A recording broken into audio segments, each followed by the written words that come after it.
ஐயா வணக்கங்க ஐயா. வணக்கம்ப்பா. சரி, என்ன பண்ணலாம் இந்த சம்பவம் நடந்ததை பற்றி நீங்கள் என்ன நினைக்கிறீங்க? தமிழக அரசு வந்து பார்த்தீங்கன்னாக்கா அந்த போதைப் பொருள் கலாச்சாரத்தை தடுக்கிறதுக்கு கடுமையான சட்டத்தை கொண்டு வரணும்.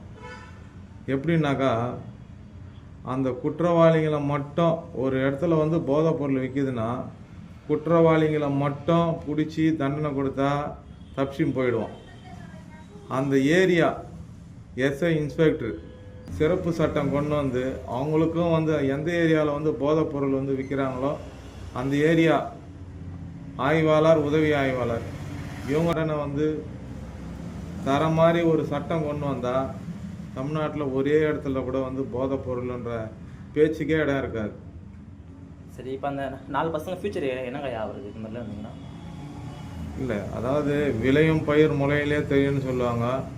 வந்து இப்போ பார்த்தீங்கன்னாக்கா இப்போ ஜெயிலுக்கு ஒரு குற்றவாளி ஜெயிலுக்கு போயிட்டு வரானாக்கா திருந்தி வருவான்றது நிச்சயமே கிடையாது. இன்னும் பெரிய குற்றவாளியாக தான் வந்து வெளியே வருவான். ஏன்னா ஏற்கனவே வந்து சிறையில் வந்து பார்த்தீங்கன்னாக்கா கொலை கேஸில், போதைப்பொருள் கடத்தல், அந்த மாதிரி வழிப்பறி, அந்த மாதிரி பெரிய பெரிய குற்றவாளிகளோட சேரும் போது இவன் வந்து இன்னும் பெரிய பெரிய குற்றவாளியாக தான் வந்து வெளியே வருவான். சிறைன்னா அவள் தான் அப்படின்ற ஒரு பயம் போயிடுது. அப்பா அம்மா மேலே பழி போடுறது எப்படி பார்க்குறீங்க ஐயா? பெற்றோரும் வந்து பசங்களை வந்து அவங்கள வந்து கண்காணிக்கணும்.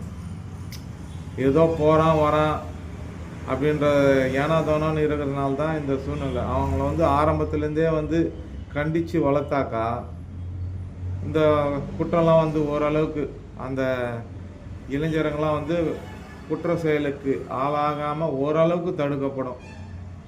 அவங்கள வந்து கண்காணிக்கணும். அதே மாதிரி ஸ்கூலில் வந்துலாம் பார்த்தீங்கன்னாக்கா அந்த நீதி போதனை வகுப்பு அதெல்லாம் ஒரு நேரத்தில் இருந்தது. அதெல்லாம் வந்து பார்த்தீங்கன்னாக்கா இப்போலாம் கிடையாது. அதே மாதிரி வாத்தியாருங்க, ஆசிரியருங்கெல்லாம் வந்து கண்டித்து அவங்கள வந்து படிக்க வைக்கிறதுக்கு இல்லாத சூழ்நிலை. ஏன்னாக்கா அடித்தா கூட இன்றைக்கி மனித உரிமை கமிஷனு, போராட்டம், அது இதுன்னு வந்து நம்மளுக்கு ஏன் வம்புன்னு அவங்களுடைய கைகளை வந்து கட்டப்பட்டுள்ளது.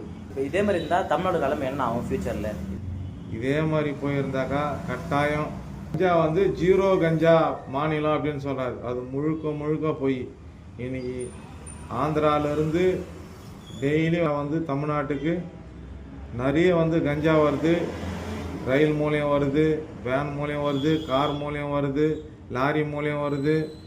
இப்போ கூட வந்து குடியாத்தில் பார்த்தீங்கன்னாக்கா 100 கிலோ கஞ்சாவுக்கு வந்து பிடிச்சிருக்காங்க.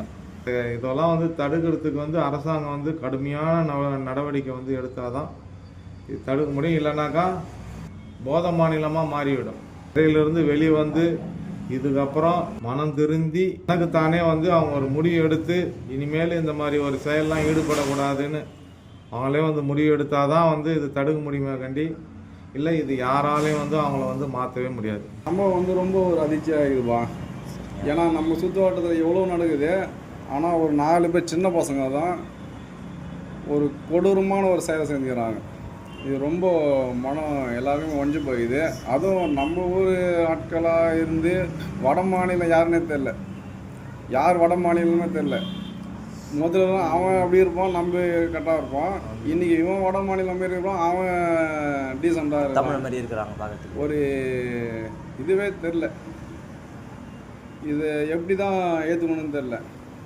சரிங்கண்ணா, இப்போ என்ன பண்ணலாம் அந்த பசங்க 4 பசங்களை?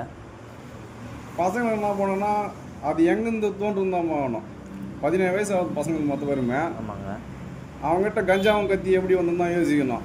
அவனை பண்ணுறதுக்கு முன்னாடி அவன் எதுலேருந்து உருவானம் தான் போகணும். இவனை பண்ணுற சிறுவர் சீர்திருத்த பள்ளி போட்டுங்கன்னா அவன் இன்னும் கொஞ்சம் வெளியே வர போனால் மூஞ்சி போடும். அதோட அவனோட சகாப்தம் முடியும். இன்னைக்கு கூட ஒரு வீடியோ ஒன்று விட்டாங்க வெளியே. சிறுவர் சீர்திருத்த பள்ளியில் வந்து மறுபடியும் பட்டாக்கத்தி எடுத்து ஒருத்தன் ரீல்ஸ் பண்ணுறான். அதுபோல் இருக்கும்போது அதை வந்து அடியோடு ஒழிக்கணும்னா ஃபஸ்ட்டு அவன் எங்கேருந்து உருவாரம் தான் பார்க்கணும். அதனால் அந்த கஞ்சாவையும் கத்தியும் எப்படி அதை ஒழிக்க முடியுமோ அதுலேருந்து தான் அதை நம்ம இது பண்ண முடியும். அதுக்கு காவல்துறையும் அரசாங்கமும் முன்னெடுக்கணும். படிப்பறிவு இல்லாதனால தான் இது உள்ளே வரானுங்க. அவனுக்கு வறுமை இல்லாமல் அவனுக்கு கொஞ்சம் நல்லா சொல்லி தராங்க, வீட்டில் கொஞ்சம் ஓரளவுக்கு வழி நடத்துகிறாங்கன்னா அவன் இது உள்ளே வந்துட மாட்டான். வறுமை இருக்கிறதுனால அவங்க வீட்லேயே எதுவும் கண்டுக்கிறதில்லை. அவனும் ரோட்டுக்கு வந்துடுறான், 4 பேரோட பழகிறான். அது இவனுக்கு இது ரைடின்னு புரியுது, இது எடுத்துன்னு போயிடுறான். அதனால் வந்து அந்த வறுமையும் அவங்க வீட்டு சூழ்நிலை தான் புரிஞ்சுக்கின்னு அவன் அந்த போல் வந்துடுறான். அதுக்கு என்ன முன்னெடுக்கணுமோ அவன் தான் யோசிக்கணும். அதை நம்ம எதுவும் சொல்லி இது பண்ண முடியாது. முன்னாடி ஃபியூச்சரு நாசமாக தான் போவோம். அதை சரி பண்ணணும்னா நல்ல நல்ல ஆட்கள்லாம் உருவாகணும். அந்த பகுதியில் இருக்கிற ஆளையே வந்து அவனுக்கு சொல்லி தரணும். ஏற்றுக்கலை அப்படின்னா அவனை அந்த சர்க்கிள்லேருந்து ஒதுக்கிட்டு அவனை தொலை வந்து கண்காணிக்கணும். நல்ல ஒரு இதுவாக தான் போனோம்பா. இதோட முடியணும் பார்க்குறேன். சரி, ஓகேண்ணா. நான் இந்த ரீல்ஸ் பற்றி நினைக்கிறீங்க? அவங்க ரீல்ஸ்லாம் பண்ணி போடுறது விளையாட்டுத்தனமாக போயிடுச்சு. ரீல்ஸ் பண்ணுறது. ஆமாம் ஆமாம், சின்னதாக ஆரம்பிக்கலாம்னு பார்க்குறாங்க. அது வியூஸ் போக மாட்டுது. டக்குன்னு இந்தமாரி எதனா பொண்ணு பெருசாக பண்ணிட்டா இதில் வியூஸ் போயிடுது. இது பண்ணிடலாம் அது பண்ணிடலான்ட்டு நார்மலாக போகிறது சாங் வச்சு இது பண்ணுறத மனிதனையோ போட்டு அறக்குறாங்க. ஒரு சக மனிதனை வந்து வெட்டுற இதுக்கு ஆகிட்டானுங்க.